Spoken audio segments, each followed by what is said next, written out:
hari ini lagi ngapain? Lagi leyeh-leyeh di depan layar kaca Anda sambil menikmati udara sejuk karena dari pagi kalau di kota Jakarta nih hujan melulu ya. Tepat saatnya bersama saya Kak Rose kita untuk Rupi No Secret. Wah. Ditemani oleh Daniel di pojok sana dan tentunya sudah hadir beberapa bintang tamu yang akan berbagi ceritanya dan salah satunya ada pesulap merah. Assalamualaikum. Waalaikumsalam. Ini kita ya kemarin sebelumnya kita mengucapkan turut berduka ya atas kehilangan istrinya. Kabarnya baru saja dibagikan beberapa hari yang lalu. Ya. Kita mau tanya juga sakit yang diderita itu kabarnya adalah anemia aplasti ya. Dan seperti apa kenangan beliau terhadap mendiang istrinya. Tapi nanti kita ke pojokan dulu untuk membahas apa yang sedang ramai menjadi perhatian publik, menuai banyak komentar, baik itu untuk hal-hal yang datang dari dunia nyata maupun dari dunia maya. Ini yang mengejutkan kemarin tuh, aduh aku pulang syuting, kemudian baca berita ini aku ikut terkejut gitu ya. Bahwa Boyen itu menggugat cerai suaminya yang baru dinikahi 2 bulan lalu gitu. Dan bahkan gugatannya itu diajukan tanggal 20, tanggal 27 sudah ada mediasi kayaknya ya, sidang perdana dalam agenda mediasi. Ini kalau kita lihat waktunya kan kabar Boyen menikah itu banyak sekali yang bahagia, seneng banget gitu. Apalagi lihat Boyen waktu menikah tuh juga cantik sekali, glowing di tanggal 15 November. Ya kemudian di bulan Januari itu mulai deh muncul beberapa pemberitaan. Salah satunya pada tanggal 6 Januari itu ada gugatan yang ditujukan kepada suaminya Boyen atas dugaan penipuan dan penggelapan yang nilainya ratusan juta rupiah. Sebetulnya sesudah itu suaminya Boyen sempat memberikan klarifikasi gitu bahwa istrinya Boyen itu tahu lah, semuanya tuh tahu, nggak ada yang disembunyikan, masalah apapun tentang bisnisnya juga sudah tahu dan mereka memiliki perjanjian pranikah. Dan tanggal berapa tuh Boyen ulang tahun? Tanggal 9 Januari ya, 9 Januari dia ulang tahun. Tanggal 20 mengajukan gugatan cerai, 27 sudah sidang perdana. Kita lihat seperti apa sih pernyataan dari pihak Humas Pengadilan Agama berikut ini. Kalau pas ulang tahunnya ada video ya, Boyen dikasih kejutan sama Anwar. Tapi dari situ juga kayak kelihatan kayak statement-statementnya Anwar tuh lebih kepada menyemangati Boyen. Coba kita lihat seperti apa videonya berikut ini. Wish you all the best, sakit pulih, bismillah ya Allah. Kuat terus, bahagia pokoknya. Bismillah ya Allah, jaga terus ya. Thank you.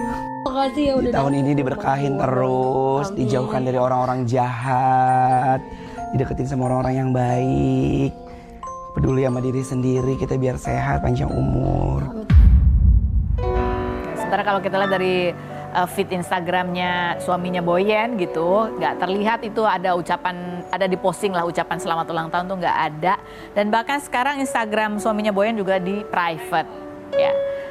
Di bulan Desember kita sempat mewawancarai pasangan itu gitu ya, masih seru-seru, lucu-lucu. Bahkan ketika ditanya apa yang membuat yakin, kan menikah sama pacaran kan beda.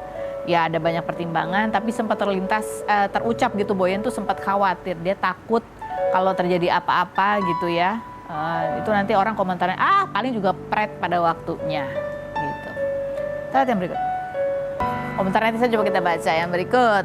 Udah paling bener di up kalau lagi deket sama orang itu. Ya ini kan karena Boyen tuh kita taunya tiba-tiba foto prewedding terus menikah. Mungkin ada baik ada buruknya juga ya. Kalau di up mungkin kalau ada apa-apa ya orang ngomong dari awal gitu, bisa diklarifikasi dari awal.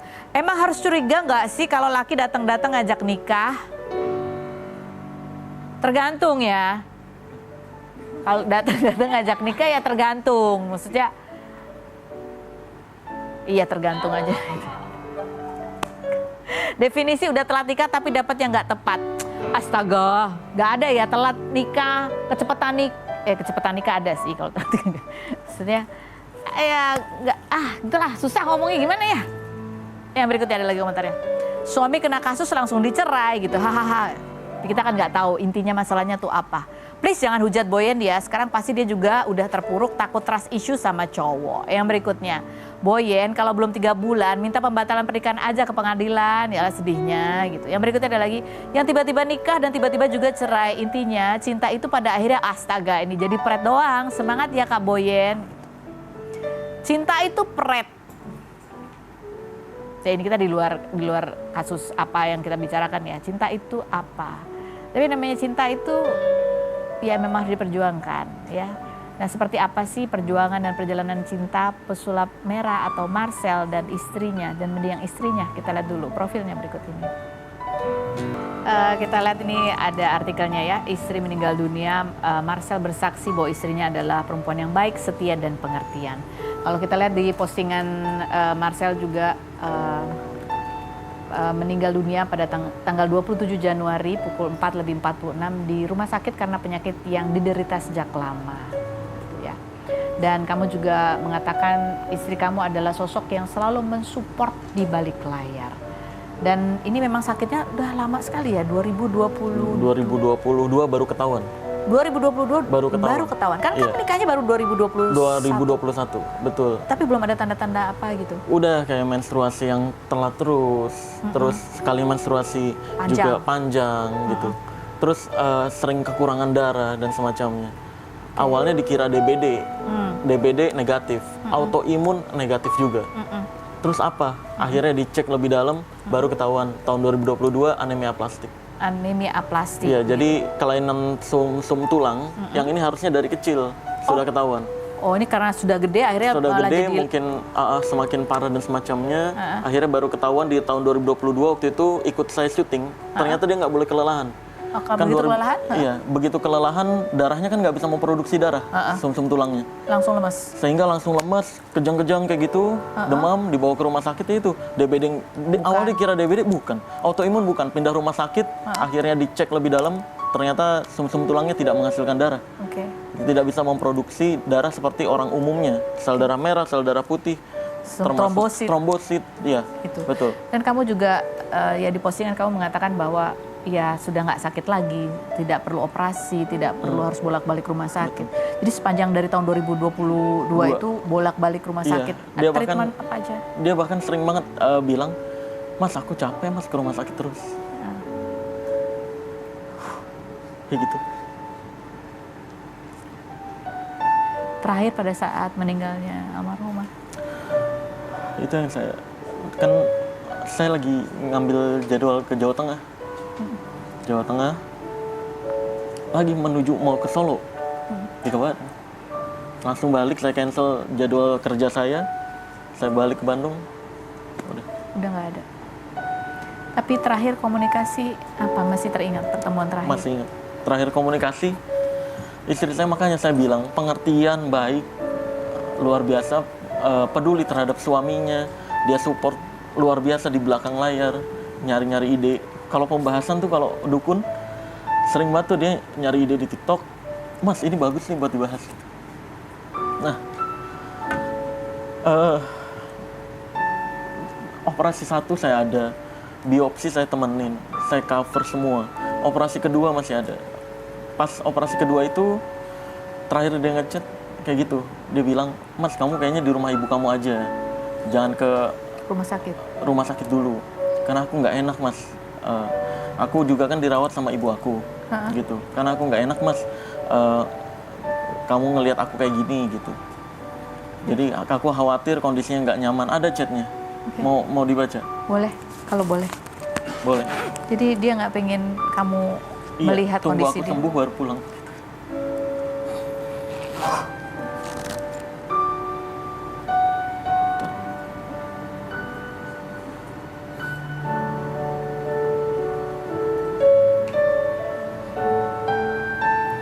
Sambil menunggu, ya ada, oke. Boleh dibaca? Boleh. Yang, ya. Udah kamu di rumah mama kamu dulu aja beberapa hari, takutnya nanti kalau ketemu malah bikin suasana nggak nyaman.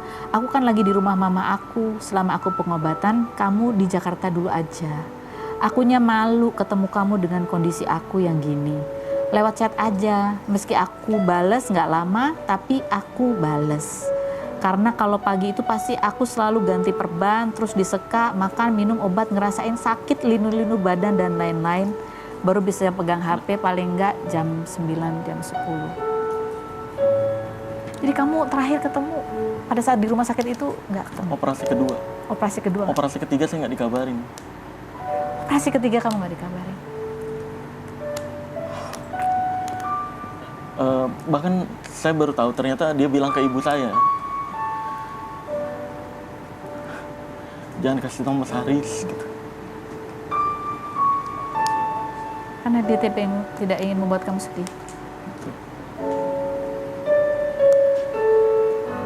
Padahal kalau diberi waktu untuk ketemu gitu, masih adakah kata-kata yang ingin kamu sampaikan buat istri kamu? Maaf, belum jadi suami versi terbaik. Maaf harus ngebuat kamu selalu ngerti sama sebuah kondisi. Nggak bisa saya pungkiri, memang saya menganggap dia kuat, bisa sendiri dan semacamnya. Saya lebih ngeprioritasin pekerjaan. Bahkan dia pernah beberapa kali ngomel karena saya nggak pulang-pulang. 3 minggu saya ngambil kerjaan di Jakarta, Jabodetabek, keluar kota, Sukabumi, Jepang. Terus saya ngambil-ngambilnya dia, "Mas pulang mas," gitu. Dulu pas masih sehat ya, kayak gitu. "Pulang mas, kamu nggak pulang-pulang," gitu. Ya, akhirnya saya pulang, saya cancel khusus gitu. Nah makanya di situ ngerasa bersalah. Kalau tahu jembatan dia hidup nggak terlalu panjang, saya mau luangin waktu lebih banyak. Kita mau mengenang lagi ya, seperti apa sih kebersamaan kamu dan sang istri. Dan ini cuplikan pada saat momen pernikahan. Yang berikut.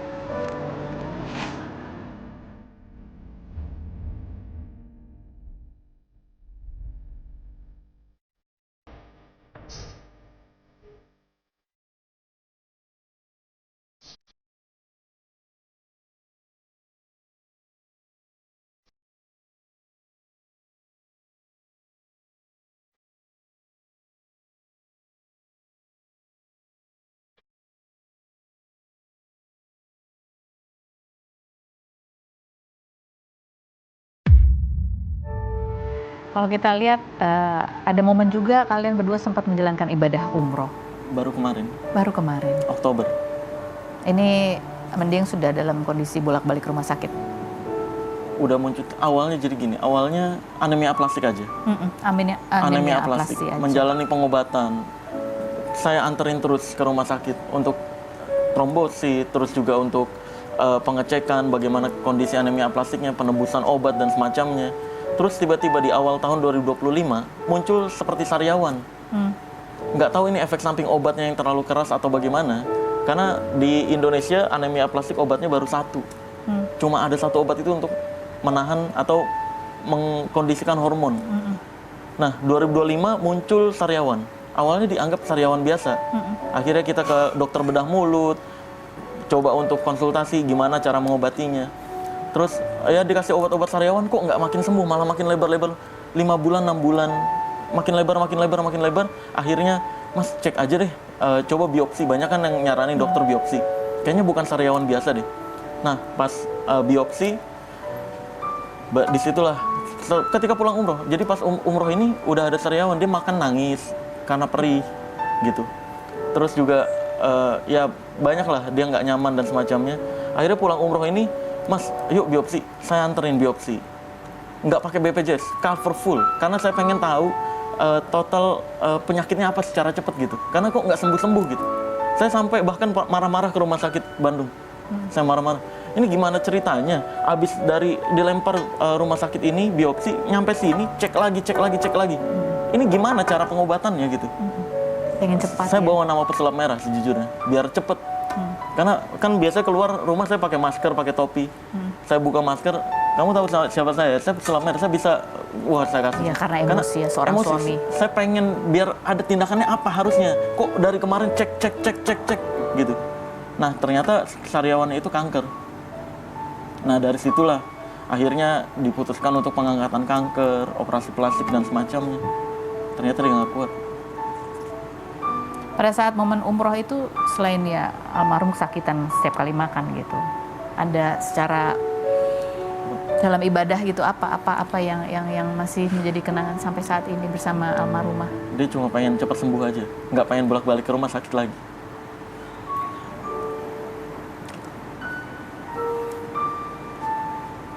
Jadi dan luar biasanya dia tahu saya tuh orang yang paling nggak suka rumah sakit. Saya sakit itu jarang banget, 3 tahun sekali, 2 tahun sekali. Makanya karena dia tahu saya orang yang paling nggak suka rumah sakit, dia nggak suka dengan rumah sakit juga. nggak pengen terus-terusan, makanya sering banget dia dirawat. Udah mas, kamu di rumah aja, nanti ibu aku yang nunggu. Karena dia tahu aku nggak suka rumah sakit. Aku nggak pernah masuk rumah sakit, dan nggak sukanya karena banyak aku ngelihat orang-orang yang sakit nggak bisa ngendalin dirinya dan semacamnya. Banyak kesedihan di sana. Aku nggak suka dengan suasana kayak gitu. Dan dia, makanya saya bilang pengertian banget sampai ke tahap itu. Dia berusaha ngerti, saya nggak suka rumah sakit. Udah mas, kamu di rumah aja. Aku nggak enak kamu di sini nunggunya. Kamu ada trauma dengan kondisi rumah sakit? Enggak. Saya nggak suka aja ngelihat orang yang nggak bisa ngendalin dirinya sendiri, banyak kesedihan, banyak keputusasaan di rumah sakit. Nggak suka. Nggak suka, di hati nggak nyaman. Nggak nyaman ada di wilayah itu. Makanya akibat itu mungkin juga saya jadi nggak pernah sakit. 3 tahun sekali, 2 tahun sekali saya nggak pernah sakit. 2 tahun sekali paling demam 3 hari sembuh. Tapi cobaan kamu adalah Dari istri. mendampingi istri kamu Betul. menjalani pengobatan. Makanya itu kalau tahu jembatannya dia dan nggak sekuat itu, ketika dia nyuruh kayak gitu, saya Kamu tetap akan paksakan. paksain. Tapi itulah cinta. Hmm. Dia memahami kamu, mengerti kamu, dan kamu juga menunjukkan cintamu dengan cara yang kamu tahu. Turut berduka, mudah-mudahan ya amal ibadah almarhumah selalu diterima Allah Subhanahu wa taala. Amin. Dan kamu selalu diberi ketabahan dan kesabaran. Amin. Berikut ada Ira Suara. Kita lihat dulu profilnya berikut ini. Kita sudah bersama dengan Ira Suara, apa kabar? Ini sekarang instruktur Zumba juga deh. Ini ya beberapa tahun, dari sejak tahun berapa ya terakhir ya, kan kamu mengabarkan bahwa kamu comeback lagi. Di awal-awal kamu masih ada rasa insecure gitu ya, karena udah lama nggak manggung. Insecure juga karena takut dengan pikiran orang. Iya. Ya juga terus sempat kayak ngerasa kok kualitas nyanyinya kayak udah berkurang gitu. Oh. Udah ada gitu juga. Coba sih setelah beberapa tahun berlalu apa yang terjadi? Coba kita lihat yang berikut cuplikannya. Setelah beberapa tahun berlalu apa yang dirasakan? Iya, alhamdulillah ya awal-awalnya kan memang takut, akhirnya memberanikan diri di saat televisi itu ngajak kakak Nia gitu kan. Kayak mamanya nggak berhasil nih. Akhirnya ngajak Nia, terus Nia mau nggak? Mau, ya udah. Kalau Nia mau, aku nggak mungkin nutup rezeki anak kan. Aku Bismillah berani gitu. Dari situ mulai kayak udah harus pintu siap satu-satu. lagi. Oh, gitu. jadi ada dorongan ya? Dorongan. Ini menarik juga nih, ada postingan kamu ya 7 hari yang lalu nih. Dari kecil gitu, kamu merasa terbiasa kerja keras, kamu menjadi tulang punggung keluarga, sudah prinsipnya untuk bisa tangan di atas, bisa memberikan yang terbaik buat keluarga dan orang terkasih. Tapi ketika keluarga kecil kamu mengalami kondisi kesulitan ekonomi, terutama pada saat masa pandemi gitu ya mau nggak mau gitu, ya kamu harus ikut juga membantu, tapi ada rasa insecure, bahkan kamu menarik diri Ya, karena kamu nggak ingin dicap sebagai orang yang tadi, kamu terbiasa tangan di atas, kamu khawatir kalau teman-teman tahu mungkin kamu sedang membutuhkan, itu nggak nyaman buat kamu. Iya. Sampai akhirnya kamu bisa melepaskan ganjalan hati itu, kamu mulai menerima keadaan, kamu terbuka, dan Masya Allah ternyata justru begitu banyak support, begitu banyak cinta kasih dari, kalau keluarga sudah pasti, keluarga inti, keluarga besar. Aku banyak berkorban di saat ekonomi kami di bawah. Sahabat-sahabat ini yang aku bersyukurnya gini, itu kembali lagi aku intinya nggak mau nyusahin orang. Kenapa aku diem gitu, terus takutnya kalau seandainya aku mengeluh gitu, aku berusaha untuk aku nggak mau ngeluh. Insya Allah aku kuat. Mungkin karena sudah dari kecil, Insya Allah aku kuat. Tapi di saat dimana aku butuh orang, aku nggak bisa sendiri karena ada keluarga, ada anak-anak keluarga yang harus aku bantu. Makanya salah satunya yang tadinya aku udah nggak nyanyi, aku memberanikan diri, aku berperang sama diri sendiri. Ayo Ira. Itu aku sempet pas mau nyanyi tuh tadi baik-baik aja, terus demam gitu sampai sudah segitunya. Oh ternyata aku udah kena mental gitu loh. Ternyata segitu beratnya aku nggak berani menghadapi dunia sebenarnya gitu untuk nyanyi. Di saat aku menarik diri, terutama nih sahabat terdekat aku adalah Benigno dan Nelly Agustin, itu yang paling bener-bener bestie banget. Ya, yang ngerti kayak. Jadi kadang-kadang aku nggak ngasih kabar. Random, tiba-tiba kan kita ada grup, tiba-tiba ada chattingan nggak penting gitu yang kayak cek ombak aja nih. Kayaknya ini ada sesuatu gitu. Bahkan pernah saat jauh aku nggak ngasih kabar, tapi aku mimpi. Kayak sudah segitu dekatnya ikatan batinnya. Terus berusaha, ayo Bu Ir gitu kan tahu. Akhirnya aku terbuka, aku bilang ya kondisi aku gini. Terus Benigno juga, aku juga masih banyak berhutang sama beliau yang support kan aku di perumahan properti kan, dimana sempat pas COVID jatuh kayak kita butuh rumah contoh gitu kan, karena kalau nggak ada rumah contoh nggak menarik Iya, nggak bisa penjualan. menjual. Sempat akhirnya saat itu tuh sempat sudah ada penjualan, tapi kayak ini sayang kalau nggak ada rumah contoh, insya Allah kayaknya berjalan. Nggak lebih lancar. Terus pas aku akhirnya Pak Beni support, ternyata COVID yang akhirnya aku gimana nggak bisa ngembaliin, salah satunya mungkin itu juga aku nggak mau nyusahin malu gitu kan. Terus Pak Beni yang ngerangkul, ayo Bu Ir nggak usah mikir ke sana, memang belum rezekinya, udah Bu Ir semangat terus gitu, ayo ini lagi yuk sempat YouTube channel, ayo kita bikin YouTube channel bertiga sama Nelly Agustin biar Bu Ir pede lagi untuk nyanyi seperti itu. Jadi support, ya. ketika kamu mulai menerima apa istilahnya memberanikan diri menerima kondisi itu terbuka gitu ya, justru pintu bantuan yang tak disangka-sangka gitu ya, yang kamu takutkan ternyata tidak terjadi. Jadi sering Teman-teman menghindar. tetap merangkul kamu. Kita akan ngobrol lagi setelah berikut ini, jangan kemana-mana. Tetap di Rumpi Musik.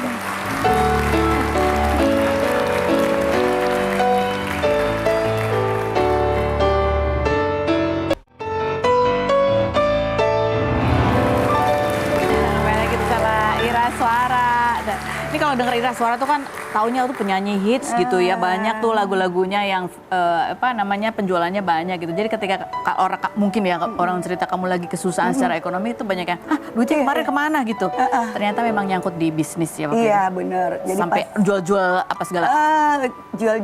Jual karena kan di saat kita sudah berinvestasi di tanah tersebut gitu kan kayak pas COVID nggak ada penjualan yang prediksi kita mudah-mudahan lancar, insya Allah aman gitu kan. Ternyata COVID penjualan nggak aman, akhirnya kita mulai jual ini jual itu, sampai mertua orang tua jual buat support gitu kan. Tapi ternyata belum ada penjualan sampai dengan sekarang belum lancar, jadi ya masih Bismillah. Bismillah. Tapi ya pas satu persatu ya ketika kamu mulai bercerita dengan teman gitu ya, ketika nanya kok nggak pernah ngumpul lagi sih ya. Akhirnya salah satu juga tadi Benigno, kemudian Iis Dahlia juga. Dia tahu kamu agak nggak pede nyanyi lagi. Iya, apa yang dia lakukan? Sekarang pas aku akhirnya cerita, kan sering ngajak alasan akhirnya, Teh, aku nih sekarang udah prihatin kayak gitu. Kesana kemari kan butuh biaya, seandainya naik taksi online atau apa kan butuh biaya. Sementara nih sekarang driver taksi online masih Teh langsung, masa Ira iya Teh, usaha properti belum lancar. Akhirnya di situ, yaudah biar kamu pede, udah kamu latihan di hari Selasa itu latihan vokal, ada guru vokalnya. Aku sama Nia difasilitasi sama Teh Isda, kayak nggak bayar gitu. Yang penting kamu latihan nyanyi, udah kamu di sini sering datang di hari Selasa itu. Seorang penyanyi udah terkenal banget ya, masih ya, tetap harus profesional ya, tetap latihan nyanyi juga. Terus katanya juga ada kisah nih, katanya ya Raffi Ahmad gitu ya, sempat juga ya Masya Allah menitipkan bantuan uang 50 juta melalui Iis Dahlia juga. Di situlah adanya geng Selasa, Isda itu geng di rumah Teh Isda. Nah kan sempat ada acara, intinya Raffi sempat dengar ceritanya bahwa aku dan suami prihatin dan tahu kondisinya, kayak lebih kesalut gitu ke suami aku, kayak Akang hebat ya gitu, driver taksi online gitu, berjuang terus untuk keluarga lebih begitu. Nah kan tahu, aku bilang aku sering ketemu Teh Isda, dititipin ke Teh Isda karena aku nggak kenal deket sama Raffi. Pas banget itu di tahun 2025 pas di hari ulang tahun Nia, itu Teteh kan, ayo Ira datang itu di hari Selasa. Ira ada titipan dari Raffi gitu, Masya Allah besar, langsung ini katanya buat Ira. Ya Allah itu kayak bermanfaat banget. Pas banget bulan depannya harus bayar kuliah adeknya. Jadi kayak, wah ya Allah, sementara itu kayak selalu kan masih Bismillah. Ya udah kasih sihin buat kamu sekolah acting gitu. Jadi kayak pas kemarin sempat ketemu acara bareng Raffi, di situ aku menyampaikan langsung sama keluarga kayak terima kasih. Iya, alhamdulillah sangat bermanfaat gitu. Makanya di situ Masya Allah ternyata pas aku terbuka jujur, yang tadinya banyak pikiran negatif, ternyata sangat banyak perhatian dan cinta dan support buat aku dan keluarga. Yang kayak menguatkan aku sampai sekarang gitu, bahwa ya mudah-mudahan selalu kuat. Selalu kuat, Allah selalu bukakan rezekinya. Penting selalu berusaha ya. Iya, selalu usaha. Berdoa, Bismillah. Manusia kan hanya bisa berencana, planningnya macam-macam, tapi Allah yang menentukan. Allah kasih rezekinya dari pintu yang kita nggak sangka-sangka. Ini juga ada foto kamu dan suami ya. Ini yang namanya cinta juga ya Pak Cecep ya, namanya cinta ya. Di kala sedih, susah, senang, bahagia. Masuk kamu juga selalu menyemangati Pak Cecep ini. Dan Bapak Cecep dari arsitek, punya bisnis, sampai sekarang masih driver online? Masih. Karena usia juga lamar kerjaan susah diterima. Kan kita udah 45 tahun ya. Dan belum pernah dari muda tuh maksudnya kerja gitu kan ngurusin aku kan, manajerin aku. Jadi nggak ada pengalaman kerja di perusahaan dan lain-lain. Jadi memang susah peluang kerjanya. Salah satunya yang muda itu kan yaitu awalnya driver taksi online pakai mobil sendiri gitu. Lama-lama agak ketutup nih gitu kan. Jual mobilnya. Awalnya mobil kita turun spek gitu kan. Dengan cicil nggak bisa, ya udah dijual, akhirnya berpartner ya, mitra lah gitu, bermitra yang harus ada bayar sewa setiap bulan. Makanya istilahnya kayak bener bersih sehari 100.000 buat makan, alhamdulillah tuh ya karena memang itu yang terjadi juga gitu ya, yang real kadang-kadang gitu. aku tuh dari awal pas sudah mulai terbuka itu juga ngalir, aku tuh takut kayak mikirnya Suami ngeluh, nggak maksudnya kayak aku terbuka cerita apa dari takutnya ngeluh kayak gitu-gitu loh ya, makanya aku sempet tertutup narik diri tuh kayak gitu. Tapi ternyata ya nggak apa-apa emang kondisinya, Ya, bukan emang bermaksud untuk mengeluh, bukan bermaksud untuk minta. Nah gitu juga aku tuh pikir, tapi ya emang kayak gitu adanya, kadang-kadang mungkin bohong. Ya kalau boleh milih itu bohong mah ya pengen kalau bohong kan cepat selesai kan. Iya. Tapi emang kenyataannya sampai sekarang masih prihatin. Tapi suami kamu kan sempat katanya ada syuting di TV, ikut diwawancara, tapi dia trauma habis itu. Kenapa? Emang dari dulu nggak pernah mau, selalu. Jadi deg-degan dia? Iya. Bukan karena takut juga diomongin orang apa gitu, enggak? Enggak, kalau untuk itu mah ya udahlah, orang mah pasti macam-macam nggak tahu yang sebenarnya.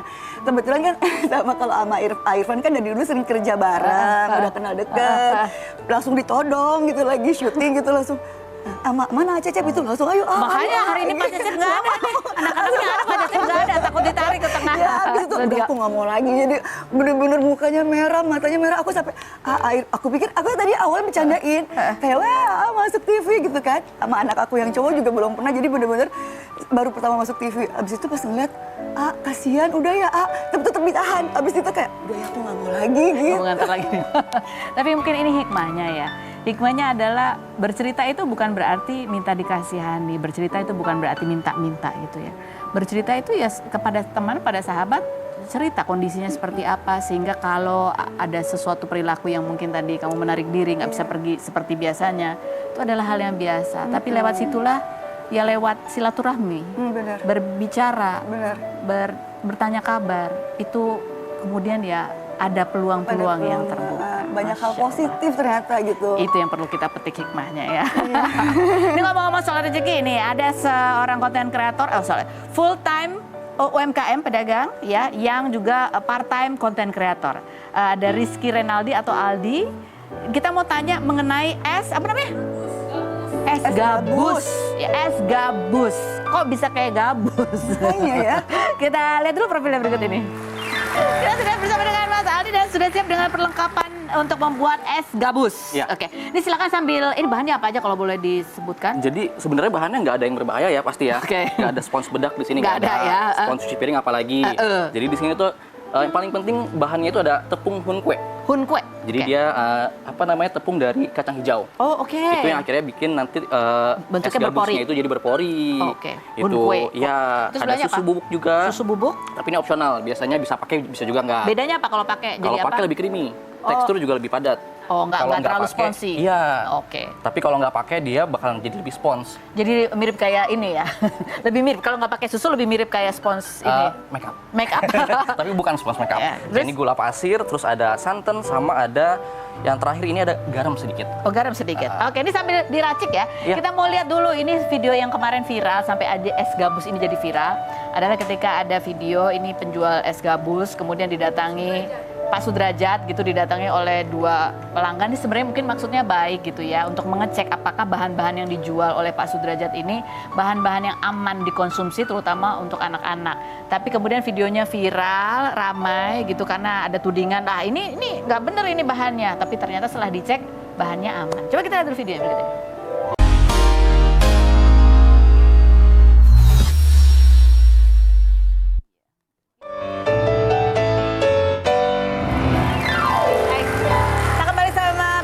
Kita dan juga Mas Aldi yang sedang merebus es gabus ya.